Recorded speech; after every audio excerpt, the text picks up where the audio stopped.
अस्सलाम वालेकुम स्टूडेंट्स। क्या हाल है? खैरियत से हैं? आई होप आप तमाम स्टूडेंट्स खैरियत से होंगे। आज का टॉपिक जो हमने स्टार्ट करना है वो है एम्पेरिकल एंड मॉलिक्यूलर फार्मूला। और आई होप कि आप लोग बेसिक इसकी डेफिनेशन जानते होंगे कि एम्पेरिकल फार्मूला और मॉलिक्यूलर फार्मूला में बेसिकली फ़र्क क्या है, डिफरेंस क्या है। तो एम्पेरिकल फार्मूला जो है वो याद रखिएगा हमेशा, ये सिंपलेस्ट फार्मूला होता है, इसको हम सिंपलेस्ट फार्मूला कहते हैं, सिंपलेस्ट। ठीक है, जो कि atomic ratio, simplest atomic ratio, simplest atomic ratio को एक्सप्रेस करता है बिटवीन एटम्स ऑफ एलिमेंट्स। ठीक है बेटा, एलिमेंट्स के मुख्तलिफ एटम्स के दरमियान सिंपलेस्ट रेशो को जो जाहिर करेगा वो एम्पेरिकल है। ठीक है, जबकि मॉलिक्यूलर फार्मूला जो है वो एक्चुअल फार्मूला करता है, एक्चुअल फार्मूला। ठीक है, एक्चुअल फार्मूला जो कि actual number of atoms, actual number of atoms of elements को रिप्रेजेंट करता है। जैसे फॉर एग्ज़ाम्पल ग्लूकोज का जो एम्पेरिकल फार्मूला है वो CH2O है, जो कि रेशो 1:2 और 1 को एक्सप्रेस कर रहा है, कार्बन हाइड्रोजन ऑक्सीजन 1:1 के रेशो से। जबकि मॉलिक्यूलर फार्मूले की बात करें तो मॉलिक्यूलर फार्मूला जो है वो हमारा C6H12O6 है, जो कि ग्लूकोज का एक्चुअल फार्मूला है। तो ये कहलाएगा एक्चुअल फार्मूला, जो ग्लूकोज के एक्चुअल क्वांटिटी को क्या कर रहा है, एक्सप्रेस कर रहा है। अच्छा, अब सिंपलेस्ट फार्मूला मालूम करने के लिए, ठीक है, हमें क्या करना होता है, हमें सबसे पहली चीज़ जो है बेसिकली जो MCQs बनते हैं, MCAT, ECAT और MDCAT या फर्स्ट ईयर केमिस्ट्री के जो MCQs बनते हैं, उसमें जो एकेडमी में न्यूमेरिकल्स हैं उस जैसे MCQs नहीं आते कि बहुत ही लेंदी न्यूमेरिकल्स हों और उसमें मासेस दिए हुए हों और एलिमेंट्स के मासेस से फिर परसेंटेज निकालें और परसेंटेज से आगे जाएं। तो ऐसा उम्र नहीं होता, ज़्यादातर जो है वो परसेंटेज से स्टार्ट होता है। तो हम बेसिकली MCQs को फोकस कर रहे हैं, इसलिए हम थोड़ा सा उसी को डिस्कस करते हैं कि इसमें आपको परसेंटेज ऑफ एलिमेंट दिए होंगे। ठीक है, आपने परसेंटेज ऑफ एलिमेंट को, जो भी एलिमेंट है, मिसाल तौर पर A या X Y दो एलिमेंट हैं, इनकी परसेंटेज दी हुई है मिसाल तौर पर 20% और ये दी हुई है 80%। तो आपने इनके AR से, AR means atomic masses, relative to mass या जो एटॉमिक मास से डिवाइड कर देना है। डिवाइड करने पर जो चीज़ आएगी उसे हम कहते हैं मोल रेशो, है ना। जो भी वैल्यू आएगी उसे हम मोल रेशो MR कहते हैं। ठीक है, ये आपके पास आ जाएगा MR, मोल रेशो आ जाएगा। और मोल रेशो से फिर आप लीस्ट मोल रेशो तो जाते हैं, तो इसके लिए हम ये करते हैं कि इनमें से जो छोटी मोल रेशो है, ठीक है, यानी लीस्ट मोल रेशो से दोनों को डिवाइड कर देते हैं। ठीक है, दोनों डिवाइड कर दें तो इससे जो वैल्यू आएगी वो लीस्ट रेशो आ जाएगी, लीस्ट रेशो आ जाएगी। और लीस्ट रेशो ही एक्चुअल में किसी भी कंपाउंड का एम्पेरिकल फॉर्म, मिसाल अगर लीस्ट रेशो आ रही है, फॉर एग्जांपल इसकी 1 आ रही है और इसकी जो है वो 2 आ रही है, तो फार्मूला जो बनेगा वो CH2 बन जाएगा। CH2 जो है वो इसका एम्पेरिकल फार्मूला बन जाएगा। जबकि मॉलिक्यूलर फार्मूला मालूम करने के लिए हमें MR की ज़रूरत होती है, हमें MR दिया हुआ होता है, MR आपको प्रोवाइडेड होगा। ठीक है, अच्छा, एकेडमी में बास क्वेश्चन ऐसे होते हैं जिसमें आपको MR फाइंड आउट करना होता है, PV=NRT का फार्मूला लगा के, PV=NRT का फार्मूला लगा के MR निकालना होता है। लेकिन MCQs में इतने हैवी MCQs नहीं आते कि पहले आपको MR निकालना हो फिर उसके बाद आगे सॉल्व करना हो। तो MR आपको जो है वो मोस्टली गिवन होता है, ठीक है, दिया होता है। अब आपने सिर्फ ये करना है कि N निकालना है। N यहाँ पर मोल नहीं है बल्कि नंबर है, एक नंबर है जो कि molecular mass divide by empirical formula mass से डिवाइड करके निकाला जाता है। ठीक है, तो ये जो आपके पास वैल्यू आ गई, साथ में X वैल्यू आ गई आपके पास। ठीक है, तो अब आपने क्या करना है, मॉलिक्यूलर फार्मूला मालूम करने के लिए आपने जो भी एम्पेरिकल फार्मूला, जैसे CH2 एम्पेरिकल फार्मूला आया था, इसको मल्टीप्लाई कर देना है एक्स से। एक्स में साथ होगा, अगर 2 है, फॉर एग्जाम्पल सपोज कर रहे हैं ये 2 है, तो C2H4 जो है ये इस कंपाउंड का मॉलिक्यूलर फॉर्मूला कहलाएगा। ठीक है, राइट। तो इस तरह ये एम्पेरिकल फार्मूला आपने देख लिया और ये मॉलिक्यूलर फार्मूला आपने नोट कर लिया, राइट। कार्बन का टाइम 12 है, मल्टीप्लाई बाय 100 सॉल्व करेंगे तो 3.99 आया, जो कि अप्रॉक्सीमेटली 4 है, यानी कार्बन के एटम्स की तादाद जो है वो 4 होना चाहिए। तो हमारे पास दो ऑप्शन ऐसे हैं जिसमें कार्बन की, तो स्टूडेंट्स कार्बन के जो एटम्स की क्वांटिटी आई वो 4 आई, जो कि दो जगह पर सेम है। तो अब इसमें फ़र्क करने के लिए हम क्या करेंगे, हाइड्रोजन का के भी एटम्स निकालेंगे कि हाइड्रोजन के एटम्स कितने बन रहे हैं। तो हाइड्रोजन के एटम्स बन रहे हैं 10, तो ऑप्शन बी जो है वो हमारा राइट आंसर कहलाएगा, right. Okay students, next question जो है मैं आपको दे रहा हूँ, बिल्कुल उसी पैटर्न पे आप करेंगे। पहला क्वेश्चन मैंने आपको करा दिया, ये क्वेश्चन बिल्कुल उसी तरीके से होगा जो मैंने आपको अभी समझाया था।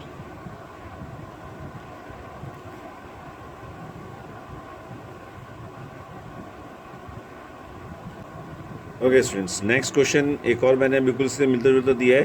अ कंपाउंड कंटेन 50% एक्स जिसका एम दिया हुआ है और 50% वाई जिसका भी एम दिया हुआ है।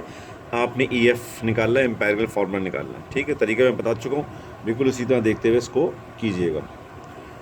ओके स्टूडेंट्स, नेक्स्ट टॉपिक जो हमने स्टार्ट करना है वो है स्टैचोमेट्री। ठीक है, स्टैचोमेट्री बेसिकली केमिस्ट्री की एक ब्रांच का नाम है जो किसी भी रिएक्शन में पार्टिसिपेट करने वाले रिएक्टेंट्स और प्रोडक्ट के दरमियान रिलेशंस को डिस्कस करती है। रिएक्टेंट्स कन्वर्ट हो रहा है प्रोडक्ट के अंदर, तो रिएक्टेंट और प्रोडक्ट के दरमियान जो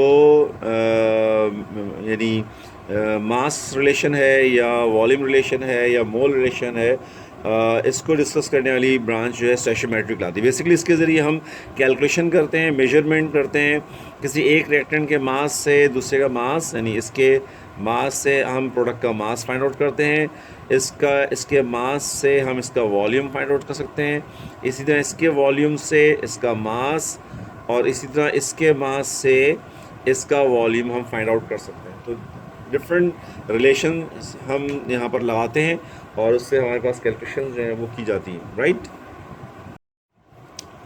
ओके स्टूडेंट्स, स्टैचोमेट्री का फर्स्ट क्वेश्चन ये है कि 400 ग्राम्स जो हैं वो आपके पास हाइड्रोजन है।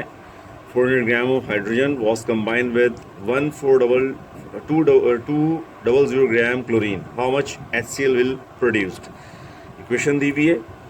ठीक है, वो आपसे पूछ रहे हैं कि 400 ग्राम हाइड्रोजन अगर 14200 ग्राम ऑफ क्लोरीन के साथ कंबाइन हो तो कितना जो है वो आपके पास हाइड्रोजन क्लोराइड प्रोड्यूस होगा। ठीक है, एक तरह से लिमिटिंग रिएक्टेंट का क्वेश्चन है। ठीक है, तो अब इसको शॉर्टली किस तरह करना है ज़रा तवज्जो सुनिएगा। ठीक है, पहले हम देखें, रेड वाला जो मार्कर मैंने यूज़ किया है वो हाइड्रोजन के लिए यूज़ किया है और ग्रीन वाला जो मार्कर यूज़ किया है वो क्लोरीन के लिए इस्तेमाल जो है वो किया है। ठीक है, तो इसको मैं थोड़ा सा ऐसे भी कर देता हूँ ताकि थोड़ा सा फ़र्क रहे। अच्छा, अब देखें, यहाँ देखें तो 2 ग्राम हाइड्रोजन से 73 ग्राम हाइड्रोजन क्लोराइड प्रोड्यूस हो रहा है, तो 400 ग्राम से कितना प्रोड्यूस होगा, एक्स प्रोड्यूस होगा। ठीक है, रेशियो प्रोपोर्शन मेथड लगाएंगे। 2 ग्राम, दोबारा सुने, 2 ग्राम से 73 ग्राम प्रोड्यूस हुआ, 400 ग्राम से एक्स प्रोड्यूस हुआ, क्रॉस मल्टीप्लाई किया, रेड लाइंस को देखिएगा, क्रॉस मल्टीप्लाई हो रही है, क्रॉस मल्टीप्लाई किया तो आपके पास ये आया। यहाँ से x की वैल्यू निकाली तो 14600 ग्राम जो है वो आपका आंसर आ रहा है। बिल्कुल इसी तरह 71 ग्राम से 73 ग्राम HCl प्रोड्यूस हो रहा है। ठीक है, 1200 इसके जो आपको वैल्यू दी हुई है वो 14200 दी हुई है, तो 14200 से कितना प्रोड्यूस होगा, x। ग्रीन लाइंस को देखिएगा, यहाँ ग्रीन लाइंस को शो किया गया। ठीक है, क्रॉस मल्टीप्लाई, यहाँ भी आप क्या करेंगे, क्रॉस मल्टीप्लाई करेंगे, इसको इससे मल्टीप्लाई करना है, इसको इससे मल्टीप्लाई करना है, तो मल्टीप्लाई किया तो ये अब स्टेप आया आपके पास 14200 मल्टीप्लाई 73 इन इक्वल है 71 एक्स की वैल्यू निकालने के 71 यहाँ मल्टीप्लाई वहाँ का डिवाइड हो जाएगा, 14600 ही आंसर आएगा, जो कि आपका डी ऑप्शन जो है वो करेक्ट है। ओके स्टूडेंट्स, नेक्स्ट क्वेश्चन जो हमारे पास है वो है if 10 litre LIT, litre short में लिखा है मैंने, litre of carbon monoxide gas react with excess oxygen, how many litre of carbon dioxide gas are form. ठीक है, ऑप्शन दिया 5 लीटर, 10 लीटर, 16 लीटर, 20 लीटर्स। ठीक है बेटा, डिफरेंट आपको ऑप्शंस जो हैं वो दिए हुए हैं। ठीक है, और इक्वेशन भी आपको दे दिए। तो अब बहुत आसान क्वेश्चन है। देखिए, मैंने आपको बताया था जो कोफिशिएंट होता है ना, याद रखिएगा, जो कोफिशिएंट होते हैं ये 3 बातों को शो करता है। एक मोल को शो करता है, एक मॉलिक्यूल्स को शो करता है, और एक वॉल्यूम को शो करता है इन लीटर या डीएम क्यूब, दोनों में, दोनों चीज़ हो सकती हैं।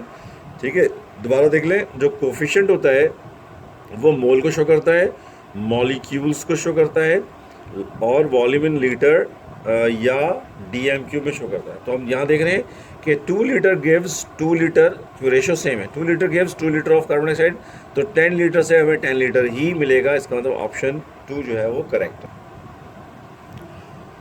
ओके स्टूडेंट्स, नेक्स्ट क्वेश्चन जो हमारे सामने नज़र आ रहा है वो है, in an experiment 4 gram hydrogen combined with 40 gram oxygen to form 36 gram of water, the limiting reactant is. इसमें आपको लिमिटिंग रिएक्टेंट मालूम करना है। 4 ग्राम हाइड्रोजन जो है वो कंबाइन हो रहा है, ठीक है, 40 ग्राम ऑक्सीजन के साथ, और उसके रिज़ल्ट में 36 ग्राम वाटर जो है वो प्रोड्यूस हो रहा है। तो आपसे पूछ रहे हैं कि लिमिटिंग रिएक्टेंट जो है वो इनमें से कौन सा है। तो अब बहुत ही आसान क्वेश्चन है, बिल्कुल सी अंदाज से करना है कैलकुलेशन। तो पहले रेड वाला देखें, रेड वाले में मैंने हाइड्रोजन को यूज़ किया है। रेशो बता रहा है कि 4 ग्राम से हाइड्रोजन के 36 ग्राम वाटर प्रोड्यूस होगा, मॉलिक्यूलर मास कैलकुलेट किए। तो 4 ग्राम से हम x निकालेंगे, क्रॉस मल्टीप्लाई किया, रेड वाला पोर्शन हाइड्रोजन के लिहाज से फिक्स है। यहाँ देखिए आंसर आपको 36 ग्राम आ रहा है, ठीक है, जो कि वो बता रहा है। लेकिन एहतियातन हम ऑक्सीजन को भी चेक कर लेते हैं। वैसे हाइड्रोजन नज़र आ रहा है मैं लिमिटिंग रिएक्टेंट, क्योंकि वो इसके हिसाब से बिल्कुल सही आ रहा है 36 ग्राम, लेकिन हम ऑक्सीजन के लिहाज से भी चेक कर लेते हैं। तो जब ऑक्सीजन के लिहाज से देखा तो 32 ग्राम ऑक्सीजन जो है वो 36 ग्राम वाटर प्रोड्यूस कर रहा है। तो 40 ग्राम प्रोड्यूस करेगा x, क्रॉस मल्टीप्लाई करेंगे, इसको इससे मल्टीप्लाई किया 36 मल्टीप्लाई 40, ठीक है, और x को मल्टीप्लाई करेंगे 32 से, तो 32x हो जाएगा, 32x, ठीक है, 32x, x की वैल्यू निकालेंगे तो oxygen gives 45 gram of water. तो लिमिटिंग रिएक्टेंट मैंने आपको पढ़ाया भी था, डिस्कशन में हमारी रही है कि लिमिटिंग रिएक्टेंट वो रिएक्टेंट होता है जो least amount of product produce करता है। तो लीस्ट अमाउंट प्रोडक्ट प्रोड्यूस करने वाला जो है वो हाइड्रोजन है, तो आपका आंसर जो है वो हाइड्रोजन कहलाएगा।